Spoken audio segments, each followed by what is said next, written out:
Halo sahabat nonton, gimana kabar kamu? Semoga kalian sehat selalu ya. Kali ini teman nonton kamu mau bawain cerita dari drama yang berjudul Serendipity Embrace. Yuk daripada kelamaan, kita mulai aja ceritanya. Drama ini dimulai dengan kedatangan Huyong ke Korea untuk urusan bisnis setelah 10 tahun Huyong meninggalkan Korea. Setelah melihat-lihat rumah pamannya, Huyong mampir ke sebuah kafe untuk bertemu dengan seorang gadis. Lalu seorang gadis muncul di hadapan Huyong dan memperkenalkan dirinya sebagai Hongju. Sepertinya Huyong mengenali Hongju. Tapi tiba-tiba seorang gadis yang lain menyapa Huyong dan membuat Hongju menyadari kalau dia salah mengira Huyong sebagai teman kencan butanya. Hongju segera pergi dari hadapan Huyong dan menemui teman kencan buta yang sebenarnya. Sementara itu, Huyong terus menatap Hongju karena tidak percaya kalau dirinya menghadapi masa lalunya. Ternyata dulu, sewaktu SMA, Hongju pernah menyatakan perasaannya kepada Huyong. Tapi menariknya, Hongju seperti nggak mengenal Huyong. Dan secara bersamaan, kita melihat kalau kencan buta Hongju dan kencan buta Huyong sama-sama tidak berakhir dengan baik. Saat dalam perjalanan kembali ke rumah, teman sekaligus rekan kerja Huyong meneleponnya dari Amerika. Temannya itu menyarankan Huyong untuk bertemu dengan semua orang yang Huyong rindukan sebelum Huyong meninggalkan Korea untuk selamanya. Hal itu membuat Huyong teringat kepada Hongju. Tak lama kemudian, Huyong lalu melihat Hongju berada di halte bus dan mengingat masa lalu. Sebuah kilas balik muncul saat Hongju yang masih SMA memanggil Huyong dan memberikannya surat cinta. Teman-teman sekolah mulai bersorak untuk pasangan itu. Hongju lalu bertanya, apakah Huyong tidak akan menerima suratnya? Huyong lalu mengambil surat Hongju. Dan Hongju kemudian meminta Huyong untuk membalas suratnya. Kilas balik pun berakhir, sahabat nonton. Huyong pun pergi dari sana. Tapi Huyong kemudian melihat Hongju lagi. Ya elah, emang yang kayak gini cuma bisa ada di drama ya. Huyong akhirnya keluar dari mobil dan mendekati Hongju yang sedang membeli topoki di pinggir jalan. Huyong akhirnya bertanya apakah Hongju mengenalinya. Dan sebagai tanggapan, Hongju dengan santai berkata, "Ya, kamu Kang Huyong." Merasa sedikit kesal, Huyong mengeluh. Kenapa Hongju tadi berpura-pura nggak mengenali Huyong? Hongju tampak tidak terganggu dan menjawab, apakah aku harus melakukannya? Huyong tampak terkejut dan berkata, kalau mereka sudah nggak bertemu selama 10 tahun. Setelah mereka bersaut-sautan selama beberapa waktu, Hongju meminta nomor ponsel Huyong agar Hongju dapat membantunya berhubungan kembali dengan teman-teman SMA mereka. Huyong yang sudah tiba di rumah menjadi gelisah karena menunggu pesan teks dari Hongju. Huyong mengomel dan berkata kalau dirinya juga nggak senang kok bertemu dengan Hongju lagi. Kemudian kilas balik memperlihatkan pertemuan pertama keduanya saat SMA. Huyong satu bus dengan Hongju, dan supir bus meminta Huyong untuk membangunkan Hongju. Mereka pun pergi ke sekolah bersama. Meskipun pertemuan mereka agak canggung, Huyong sepertinya merasa tertarik kepada Hongju nih. Sedangkan di masa kini, Hongju menceritakan kepada sahabatnya Hyeji tentang pertemuannya yang tiba-tiba dengan Huyong. Dan saat itulah terungkap kalau Huyong adalah cinta pertamanya Hyeji. Astaga, belum apa-apa udah plot twist gini nih. Hongju itu ternyata hanya membantu Hyeji untuk menyampaikan surat cinta Hyeji kepada Huyong sewaktu mereka SMA. Wah, jadi cinta segitiga dong ya. Hongju juga memberikan nomor ponsel Huyong kepada Hyeji. Dan keesokan harinya, Hyeji menelepon Huyong untuk mengundangnya ke pesta penyambutan. Huyong pun setuju untuk pergi, tapi dia tampak tidak puas karena dia bahkan nggak bisa mendengar suara Hongju. Kemudian, makan malam penyambutan pun tiba. Sambil Hyeji dan Huyong sudah berkumpul. Di sana, Hyeji yang mabuk mulai menggoda Huyong, namun Huyong dengan sabar menunggu Hongju. Sementara itu, Hongju menghadiri sebuah pesta penutupan sutradara Kim dan memberikan hadiah dari atasan Hongju kepada sang sutradara. Dan di sana, Hongju bertemu dengan penulis novel, Bang Joon-ho. Hongju mencoba menghindari pertemuan dengan Joon-ho. Tapi Joon-ho melihatnya dan kemudian mendekatinya. Tampaknya mereka saling kenal dan memiliki cerita di masa yang lalu. Kemudian, Hongju yang mabuk berat akhirnya datang ke makan malam penyambutan Huyong. Huyong tidak mengatakan apa-apa dan hanya memperhatikan perilaku mabuk Hongju yang lucu. Huyong kemudian menemani Hongju. Saat Hongju yang mabuk berjalan pulang, mereka kemudian melewati sekolah SMA mereka. Dan Hongju mengenang masa sekolah mereka. Saat pertama kali mereka bertemu di bus, dan bagaimana keduanya telat masuk sekolah. Tapi hanya Hongju yang dihukum, dan Huyong tetap diperbolehkan masuk sekolah. Itu karena kaki Huyong yang digips. Mereka pun mentertawakan kisah masa muda mereka. Hongju kemudian menanyakan apakah Huyong masih mengingat buku yang diselipkan Hongju ke tasnya, supaya nggak ketahuan wali kelasnya dulu. Tentu Huyong masih mengingatnya. Hongju berkata kalau di buku itu tertulis cinta pertama itu istimewa, karena hanya ada satu dalam hidup. Hongju menggambarkan kalau cinta pertama itu seperti makanan beku. Kamu harus membekukannya sekeras batu, maka cinta pertamamu akan bertahan lama. Dan jangan pernah mencairkannya. Dengan begitu, cinta pertama kita akan mencapai tanggal kadaluarsanya. yang membuat lama-lama cinta itu akan memudar. Saat tiba di rumah Hongju, Hongju memberikan ramyun dan pangsit beku kepada Huyong lalu berjalan masuk. Huyong pun mengikuti Hongju sampai ke depan pintu rumahnya yang ada di atap.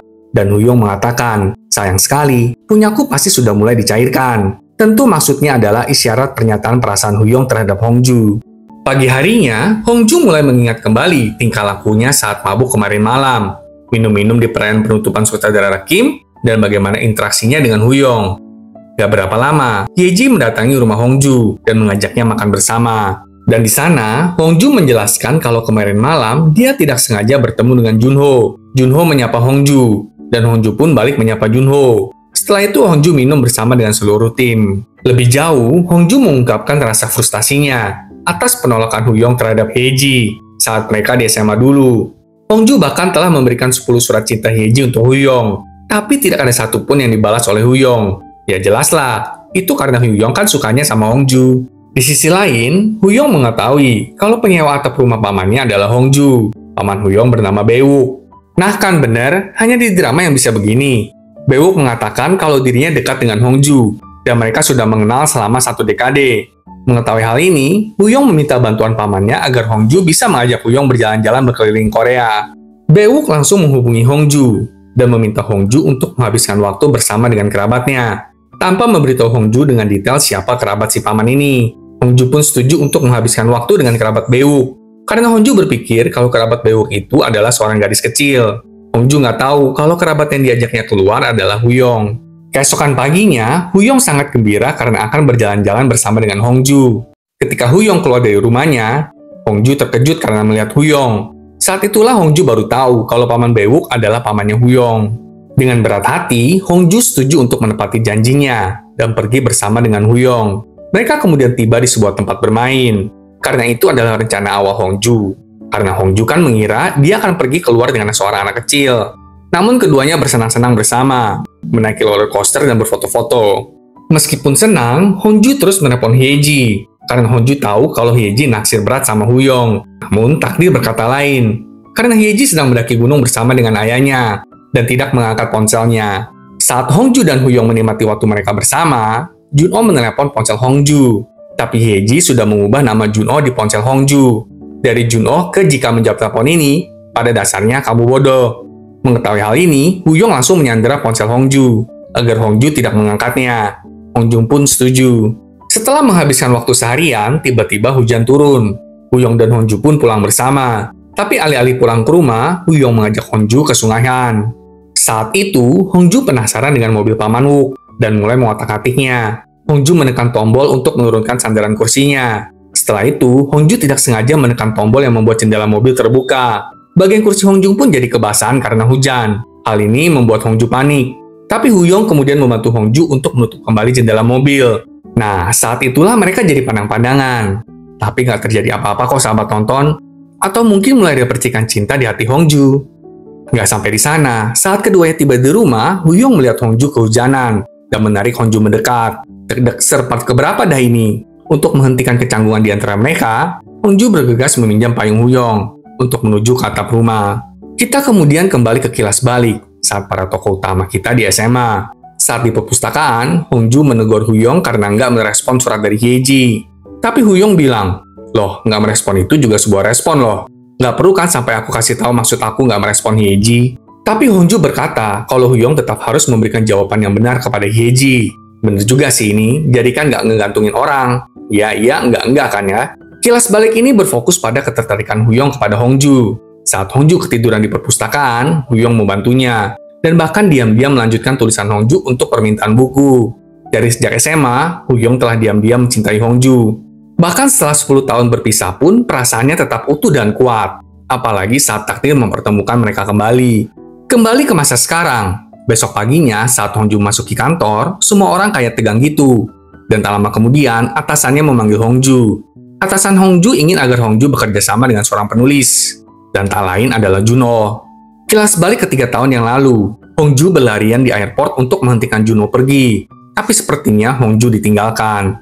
Kembali ke masa sekarang, Hongju adalah seorang produser animasi, sedangkan Junho adalah seorang penulis novel. Junho setuju untuk mengerjakan sebuah proyek dengannya. Tapi tentu aja, Hongju tampaknya tidak menyukai gagasan itu. Sementara itu, Huyong memberitahu pamannya kalau dirinya tidak bisa berangkat ke Amerika besok. Huyong meminta waktu seminggu lagi. Di sisi lain, Hongju bertemu Juno di sebuah kafe. Juno menjelaskan kalau dulu dia pergi untuk keperluan novelnya. Tapi Hongju tampak kecewa. 3 tahun lalu, Juno pergi tanpa penjelasan apapun. Dan kini tiba-tiba mendekati Hongju lagi. Hongju mencoba untuk tetap tenang dan menjelaskan kalau sekarang mereka telah putus. Tapi Juno menjawab, kita tidak pernah putus. Tepat di saat itu, Beouk dan Huyong juga ada di sekitaran kafe. Mereka melihat Hongju dan Juno dari luar jendela kafe. Hongju bangkit berdiri dan meninggalkan kafe. Beouk juga memberitahu Huyong kalau Juno adalah mantan pacar dan juga cinta pertama Hongju. Hongju bertemu dengan Beouk. Sepertinya Beouk juga sebel sama Juno karena tiba-tiba ninggalin Hongju. Tapi Juno mengabaikan semua orang dan memegang pergelangan tangan Hongju. Juno berkata kalau Hongju nggak bersedia bekerja sama dengannya, itu karena Hongju masih menyukai Juno. Melihat Hongju frustasi, Huyong datang menyelamatkan Hongju. Huyong memegang tangan Hongju dengan lembut dan berkata, Hongju, aku senang bertemu denganmu. Huyong memberitahu Hongju bahwa ikat rambutnya tertinggal di mobil tadi malam. Juno terkejut mendengar hal itu, tapi Hongju dan Huyong pergi meninggal ke tempat itu bersama. Bingung sih sama Juno, dia kayaknya kepedean kali ya. Rasa kepedean kalau dia pergi pun Hongju pasti akan terus menerimanya. Jangan mau digantungin kayak gitu ya sahabat tonton, dan jangan lupa saksikan kelanjutannya minggu depan. Sampai jumpa.